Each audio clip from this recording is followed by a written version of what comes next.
Good morning.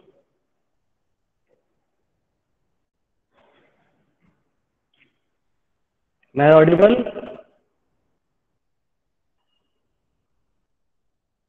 Yes, sir. Okay. So today we will continue with the same our previous topic, and that is PN junction. So I think during our previous lecture we discussed about what is semiconductor and how they are formed by using the various impurities. That is nothing but again we can say what is mean by that doping and how it is to be done to form either P or N type semiconductor. Then later on, we discuss about the PN junction. Whenever or when that two semiconductors, different semiconductors that is P type and N type are connected with each other, a junction gets formed which is known as a PN junction. And again, one more term we discuss during the formation of that PN junction. Uh, Due to the self recombination between opposite charge carriers, the depletion region gets formed, right? So that depletion region, it is nothing but the region or area in which there are only immobile charge carriers or stationary charge carriers. And that's why there is a depletion of, there is a lack of mobile charge carriers, right? And the strength of that depletion region, it depends on the material used for the manufacturing of that PN junction. That is for silicon, it is of zero point 0.7, and if it is manufactured by using germanium, then it is of 0.3. So all these things, last time already we discussed. So we'll see about the biasing of that PN junction. So see, if that PN junction is connected across somewhat DC source like this, then this is known as a forward bias. Forward bias stands for what? The positive terminal of this DC source, it is connected to P type, and negative terminal, it is connected to N type, right? Here, I will consider this DC source as a variable, and we will want to change the level of that applied DC voltage from 0 to onward. I will try to show here the width of this depletion region like this. Is it? Consider this diode is manufactured by using a silicon material. That means, as per our previous discussion, the barrier potential, that is potential offered by this depletion region, it is of 0.7 volts. Correct? If we want to overcome this barrier, right, this obstacle, then how much potential, external potential will be required? That will be of 0.7 volts minimum. So up to 0.7 volts, the flow of current through this device, it will remain 0. And again, remember one more thing, whenever we are connecting that DC source across that device, current always flows from positive terminal of that DC source and will end on the negative terminal, is it? And that's why the direction of flow of current will be as shown. Now, before going to the actual working of this device, we can observe the same device, or here we can say the piecewise linear model of this device may look like this. Again, remember, both diagrams are same, right? Only I replace this diode by its equivalent model, which is known as piecewise linear model of diode, right? So this diode, it is replaced by this RD, and the DC source, which looks like a DC source, this is known as a potential offered by that depletion region. That is either 0.7 or 0.3. That depends on the material used for the manufacturing of this device. Is it okay? May I audible now properly? May I audible? Yes, Anyone? sir. Yes, sir. Okay. Yes, sir. So see, this piecewise linear model indicates during the flow of that current from positive of external DC source towards the negative, that current have to pass through RD, and that current have to overcome this barrier potential, is it? Which is again either 0.7 or 0.3 volts. Then and then that current will start to flow. Otherwise, this barrier potential, it will going on to provide the obstacle for the flow of current between that two terminals of diode. If this one is anode terminal and if this one is cathode again, same, is it? So this one is anode, and this one is cathode. You can call this one as PN junction simply or just PN junction diode. Okay. Now, the suppose in this diagram we consider a variable DC source connected across this device, and if we started the application of this external DC voltage, here we can say this one is suppose VDC, and second column I will prepare for ID. ID is nothing but diode current. This is nothing but ID. Okay.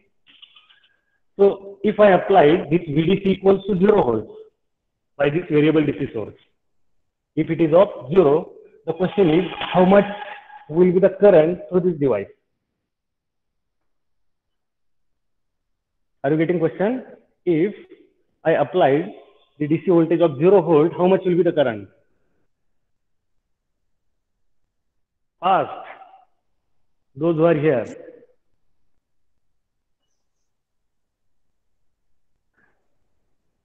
0, sir.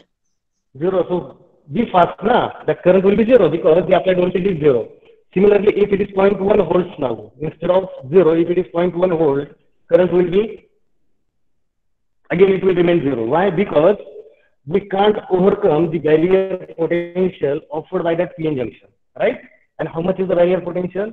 In this case, we are considering this device is manufactured by using a silicon material, right now. So if it is of silicon, then we know that barrier potential is of 0.7, which looks like this, is it? So to have the flow of current through that device, we have to overcome the barrier, and that barrier is of 0.7. So remember, up to 0.6 volts, ideally, the current will going on to remain 0, right? And whenever that applied voltage will be equal to 0.7, which is known as a forward breakdown voltage of that PN junction, there will be non-zero current, but that current will be very, very small, right? So in this case, we'll consider that current is of only 1 milliampere, right?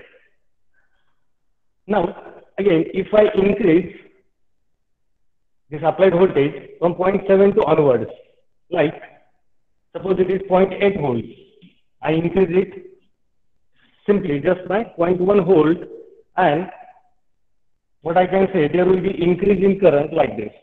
So if it is of 10 milliamperes, is it okay? Now see, before going to the next part, by increasing that potential across the device, why there is increase in current? Remember, as we consider P-type means there will be a majority of positive charge carrier, and N-type means there will be a majority of electrons in that region, right?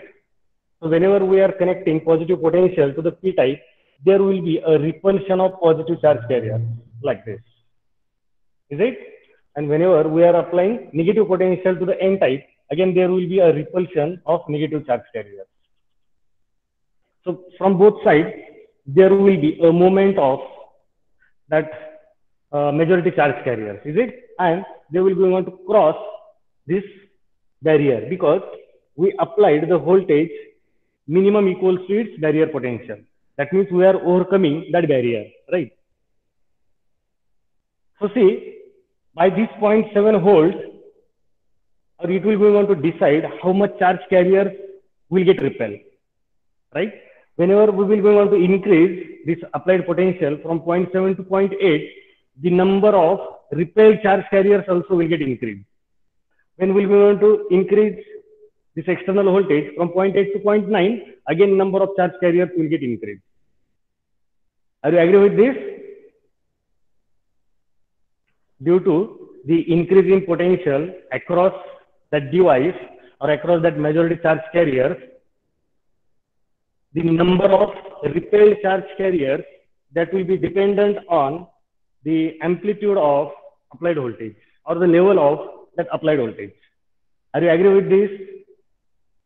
See, whenever positive potential will get applied to P-type, the flow of positive charge carrier is in this direction, right? And the same negative potential is applied to N-type, the flow of negative charge carriers is like this. So electrons will go on to move from cathode to anode, and holes will go on to move from anode to cathode, right? Then what will be the direction of flow of current?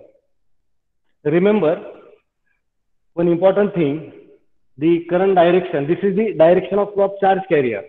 Remember, positive charge carrier will be going to move from left to right, while electrons, they will be going to move from right to left. Remember one thing, the direction of flow of current now, not the flow of charge carrier.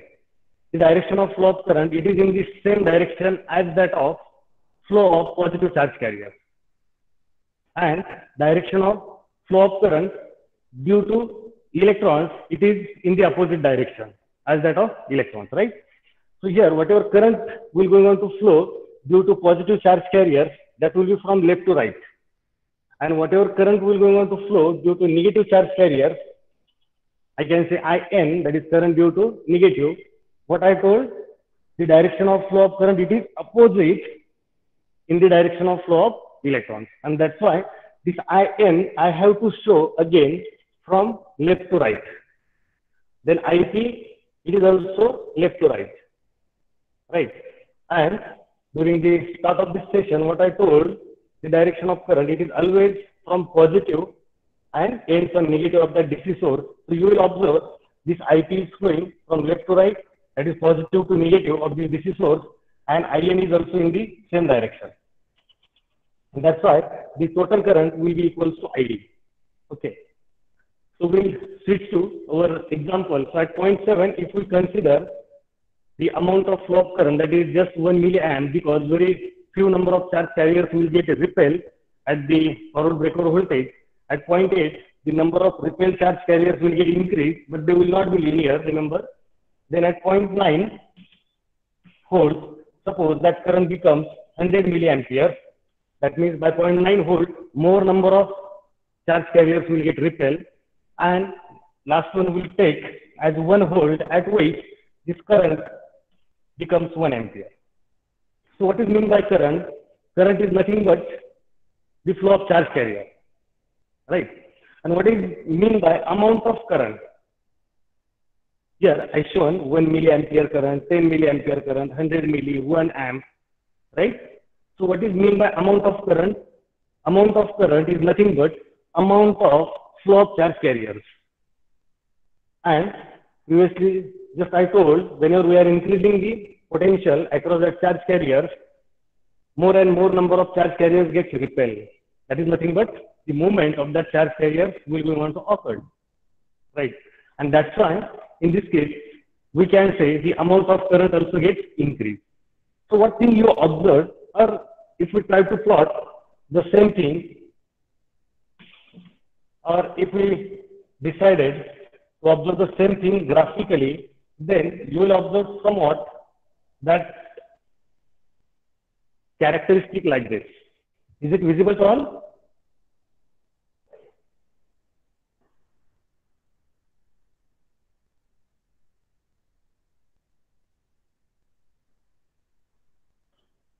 Yes, it is visible.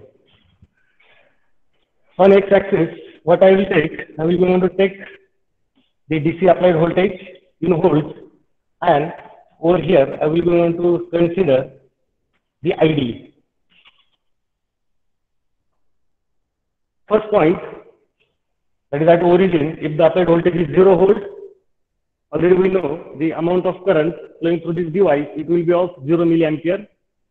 When it will be of 0.6, again it will remain 0. And when it will be of 0.7, at 0.7 volts, the current will be very small, and that is 1 milliampere. At 0.8, I will be going to increase that potential linearly, that is with the constant step size of 0.1 volt. So at 0.8, if that current becomes 10 milliamperes, at 0.9,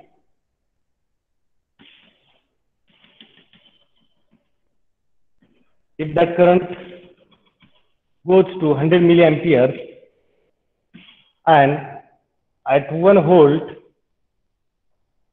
this is 0.9, and this one is 1 volt. if it goes to 1 ampere. Is it correct? Whatever the things you studied during your previous year, first year, can you agree with this? Yes or no?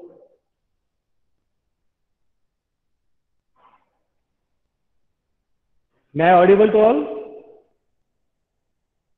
Yes, Yes, sir. sir. Just say yes or no, something. Okay. Yes. Okay, so see, last year you already studied these things, right now. So this curve, it indicates what?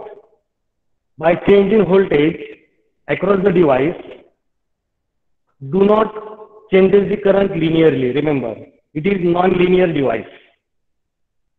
First thing, if you have notebook and pen, you just note down it. The PN junction, it is a non-linear because by increasing the voltage with a constant step size, the change in current, it is not linear. Okay. And you might have studied about the diode current equation, that is ID equals to, can you remember that equation? ID equals to IO in bracket e raised to VD by eta VT minus 1. This is the equation for diode current. If you can recall, you just check it. So the diode current on this curve, you can identify if you know the value of diode voltage. That means the voltage applied across that diode or across that PN junction. Why? The remaining things are constant. That is, eta equals to 1 if a device is manufactured by silicon material, and will be equals to 2 if the device is manufactured from germanium. The value of that eta, that is mobility factor, is equals to 1 for silicon and is equals to 2 for germanium. And Holt equivalent of temperature, you already studied from 11th science. What is that Holt equivalent of temperature? And at room temperature, its value is 25 millivolts. Okay. So see, by considering these values, if you know how much voltage you are applying to that diode, you can determine how much will be the diode current, right? Where this IO, it is leakage current. Huh? Do you know why there is a leakage current through a PN junction diode? Can anybody answer me what is leakage current or why it flows? Okay, leakage current, this is due to the minor discharge carriers. Remember, it is very, very small, almost negligible, but in this case, you have to consider, otherwise, that answer will be 0. If you consider that leakage current as 0, then you will have, for any value of that VD, 0 into anything, that will be 0. So, while calculating the diode current, you have to consider the value of that leakage current also, and it might be given in the data sheet of that particular number diode, right? So see, why I've taken this example, I want to explain what is meant by this RD. Right? It is shown by small letter. Small RD, it is nothing but the dynamic resistance offered by that device. The small RD is nothing but what? It is a dynamic resistance. Remember, dynamic stands for what? It is a variable. Okay. Variable means what? It depends on something. Something is nothing but what? The applied voltage across that device, right? So this RD, it is dependent on the applied DC voltage. Here we will call this one as a VDC or simply VD, diode voltage, right? Now, why it is known as a dynamic, that also we will want to discuss. We'll divide our reading in few parts. Simply, you know the equation for R equals to V by I. Am I right? Very simple equation. As we know, V equals to IR, we can write R equals to V by R.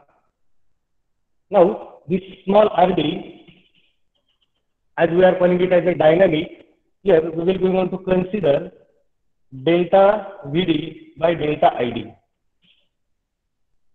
We have to consider the applied voltage as a variable as well as the amount of current flowing through that diode as a variable. Okay. So just try to find out that small RD between first 2 points, between first 2 readings.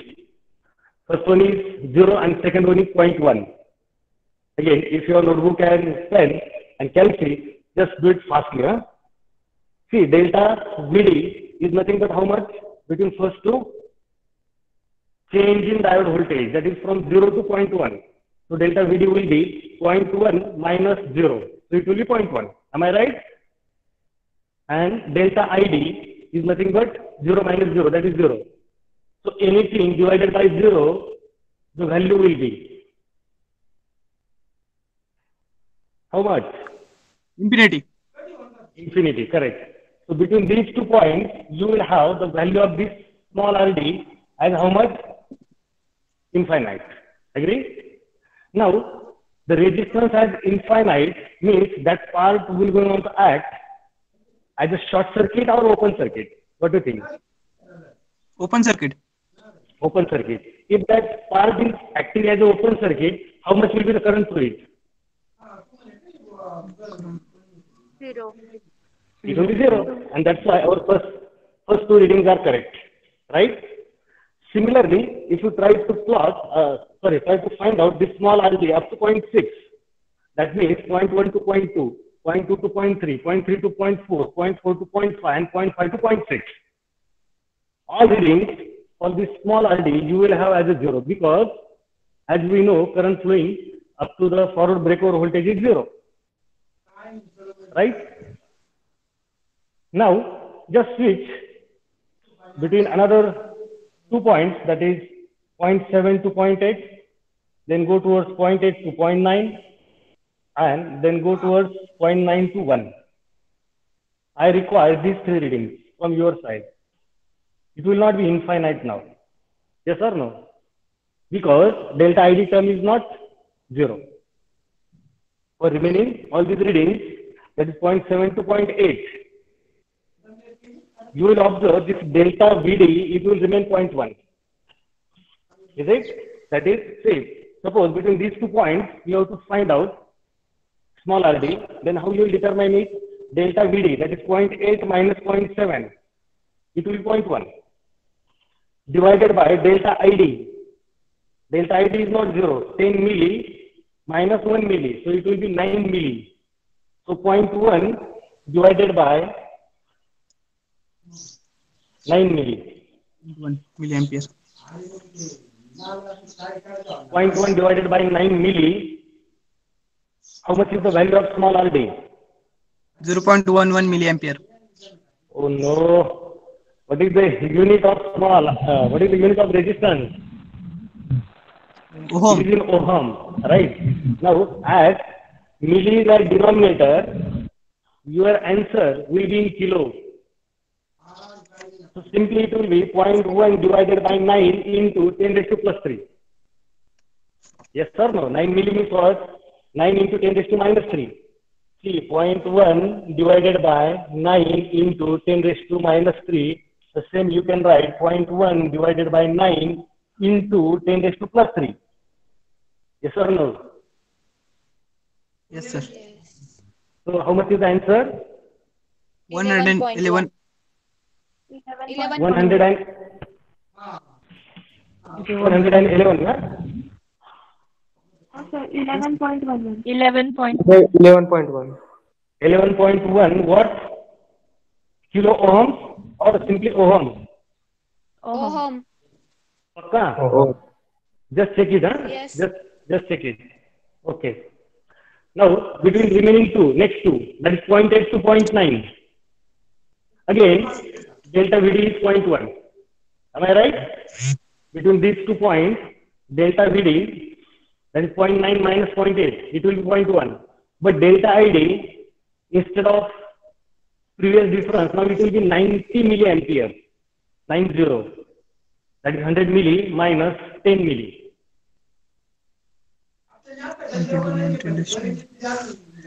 So 0.1 divided by 90 milli now. Find out the resistance. 1.1 watt. 1.1. 1.1 ohm. Okay. And now between last two, 0.9 to 1. Again, delta VD will be 0.1. 1 minus 0.9. Right. 1 minus this 0.9. Delta VD it will be 0.1. But delta ID is how much? 1 amp minus 100 milli. So it will be of 900 milliampere. Am I right? So 0.1 divided by 900 milliamp. 0.11. 0.11. Okay. 0.1 ohm. Right now. So just check what is happening with the resistance offered by this device whenever we are changing the voltage from 0 volts to 1 volt. A large change you will observe from infinite to finite. Infinite. See, between previous two, you will have the infinite resistance, this small RD, and that's why it is acting as an open circuit, and that's why we can say the current flowing through that device is 0. Right? So whenever the applied voltage is 0.7 and above 0.7, what is happening? The resistance offered by that device, it gets decreased by 11.1 ohm only. Later on, it decreases towards only 1.1 ohm. So just imagine the level of these resistances, 11.1 ohm, sufficiently small, 1.1, very small, and at the end, you will observe it is very, very small. Is it? Are you getting clear? So due to the change in voltage, the resistance offered by that device is variable. It do not remain fixed. And that's why it is known as a dynamic resistance, shown by small RD. Is it clear? Is it clear now? Yes, sir. Yes, sir. Okay.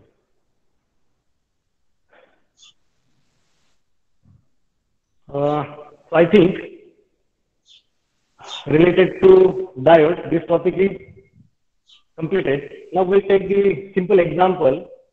We'll consider a simple resistor instead of diode connected across the same DC source, and I will be going to change that DC source again with the same step size as that of diode, that is 0 to 1 volts. And if this resistor is of 1 ohm, either CFR or MFR, don't worry about its wattage, that you can identify how much should be the wattage of that resistor, right? So see, are you getting? See, I will go on to compare these two devices with the same variations, that is voltage across the devices, right? Now I will consider instead of diode a simple resistor across which a variable DC source is connected as shown. If my applied VDC is 0, how much will be the current through this path? It will be 0. When it will be 0.1, how much will be the current? Can you determine? Again, same formula. Now R is known, applied voltage is known, you can determine I. So I equals to V by R. What I told, if applied V is 0.1 and if R is 1, 0.1. it will be 0.1. If it is 0.2, 0.2. If it is 0.3, 0.3. Is it? So see, what is happening with resistor whenever I am changing the applied voltage, same as that of previously applied to diode. First thing, when the applied voltage is non-zero, current through resistor is non-zero. Agree? While in case of diode, what we discussed, when the applied voltage is non-zero, the current through diode may be 0 or may not be 0.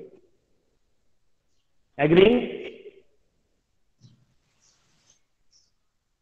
up to the forward breakover voltage of diode, the applied voltage to the diode is non-zero, but current is zero, right now. And when the applied voltage is equals to forward breakover voltage or greater than forward breakover voltage, the current becomes non-zero. That's why what I said, in case of diode, when the applied voltage is non-zero, the current flowing through the diode may be zero or may not be zero. When it will be zero, if the applied voltage is less than forward breakover voltage. And when it will be non-zero, then it will be equals to forward breakover voltage or greater than that of forward breakover voltage. But in case of resistor, what we see, whenever we will going to increase the voltage or when it will be non-zero, current through the resistor will be non-zero. Am I right? And you will observe whenever there is a step size of 0.1 volt increase in voltage across that resistor, 0.1 current will be 0.1 ampere, 0.2, 0.2 amp, 0.3, 0.3 amp, 0.4, 0.4 again, right? When that voltage will be 1 volt, current flowing through that resistor, it will be 1 ampere, right? So you will observe in case of resistor, the change in ID, it is linear. Or whatever may be the change or step size of applied voltage, with the same step size, there will be change in current. And that's why resistor is known as a linear device, while diode is known as a non-linear device. Okay, now we'll consider, instead of connecting this device in forward bias, if I applied a reverse voltage, or suppose by mistake, the applied voltage becomes like this. So see, the same device, again I redrawn P over here, N here, but the applied potential across that device, I reverse. That means negative is connected to P type and positive is connected to N type. Initially, the device have the original width of that barrier as shown, right? This much. So see, what will going to happen if we connected that device in reverse direction, that is positive towards the N type. When we will going to apply the non-zero voltage with the shown fashion, the positive charge carriers coming from this DC source, it will going on to recombine with the movable charge carriers or mobile charge carriers which are present in that N type. Okay. So depending on how much voltage we are applying, that is the level of applied voltage in reverse direction across this device, the number of recombination between charge carriers will going on to take place. Similarly, the negative is applied to P type. So negative charge carriers coming from DC source will going on to recombine with the holes which are present in that P type. Again, the number of recombination occurs, that will depend on how much reverse voltage we are applying. Am I right? So these things Yes, you sir. already studied. These things you already studied last year. So remember, if reverse voltage is applied across the PN junction, there is a recombination of charge carriers taking place, which are provided by the DC source and the charge carriers which are available in that P and N type. So the effect is what? There is increasing this barrier. The width of that barrier, it gets increased. Or generally we are saying the width of depletion region, it gets width. That width, it gets increased. So already I told the number of recombination which is taking place between the charge carriers of that P and N type of materials with the charge carriers provided by this DC source, that will depend on how much voltage we are applying. If it is 0 volts, then no recombination will going on to occur. Only the original depletion region will be available. If it is 0.1, then that width will get somewhat increased. If it is 0.2, again that width will get increased. If it is 0.3, again it will get increased, like this. So at a particular high voltage, this reverse voltage, the total number of charge carriers, it gets recombined with the charges provided by the DC source. And that complete device, it gets occupied by what? The stationary charge carrier. That width, it gets completely increased, or we can say throughout the device, like this. And one effect is there, which is known as a skin effect. A large amount of current starts to flow through the outer layer of that device with the shown direction. Already I told, current always flows from positive terminal of DC source and ends on negative to the connected devices within its path, right? Now, at very high voltage, suppose for example, 1000 volt of reverse voltage, this device it gets completely occupied by the stationary charge carriers, or total recombination occurs, right? So at this very high voltage, one terminology is there which is known as a skin effect. There is a large amount of flow of current across that device, and that device it gets permanently damaged. So you might have learned these things during your previous year syllabus. So this 1000 volt at which a very large amount of current flows across that device is known as a reverse breakdown voltage. Okay. Up to reverse breakdown voltage, ideally there is zero amount of current from cathode to anode, because cathode is connected to positive potential of the DC source. So whatever current will flow, that will be from cathode to anode, right? Ideally, that current will be zero because there is increasing that width, depletion region. And what is the property of depletion region? It do not allow the flow of charge carriers through it, or flow of charge carriers through it, is it? And we are increasing it by increasing the external voltage. What we are doing in this case, we are increasing that depletion region. When that depletion region will goes on increasing, its barrier potential will goes on increasing, right? So it will not go on to break. At a particular very high reverse voltage, that breakdown occurs, which is known as avalanche breakdown, and due to skin effect, there is a very large amount of current flowing to that device, and that device gets permanently damaged, right? But practically, even if that avalanche breakdown do not occur, and the applied reverse voltage is somewhat less than reverse breakdown voltage, or less than that reverse breakdown voltage, a very small amount of current still flows through that device, which is known as a leakage current. And during your previous year syllabus, you might have drawn that curve like this. This is known as a reverse characteristic. Applied VDC, it is negative, right now. So this reverse characteristic, it is in third quadrant, while forward characteristic, it is in first quadrant. So this point, which we are calling it as a knee point means what? It just looks like our knee, right now. So this point is known as a knee point at which the avalanche breakdown of that device occurs, or that respective voltage of that knee point is known as a knee voltage. It is known as knee voltage. Okay. And as per our consideration, this knee voltage is 1000 volts. For our example, we discussed this reverse voltage will be 1000 volts, reverse, right? And what I told, infinite amount of current starts to flow because this device, it will be going to act as a short circuit.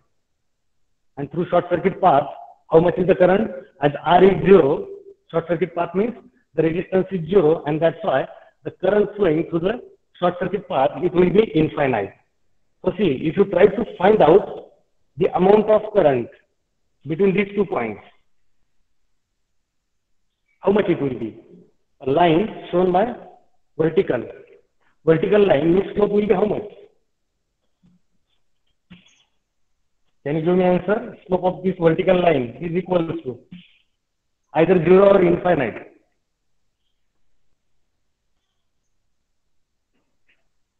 Can anybody? One thing you have to remember, mathematics is most important in engineering. right? Each and everything you can explain, you can remember mathematically. Okay. So for this vertical line, if I try to find out the slope, how much it will be? Slope is nothing but what? In general, how the slope is determined? Delta y by delta x. Am I right? Yes or no? Yes, sir. Yes, sir. Yes, sir. So delta x is very high, large change. Sorry, delta y is very large, but delta x, it is almost zero between these 2 points. Yes or no? So how much will be the slope? Either zero or infinite? Infinite. Infinite, correct? And as the slope is infinite, we can say there will be infinite amount of current, and due to infinite amount of current, this device gets damaged. And that's why we are calling there is an avalanche breakdown. Or at avalanche breakdown, in another word, what we can say, there will be infinite amount of current. Is it clear? Yes, sir.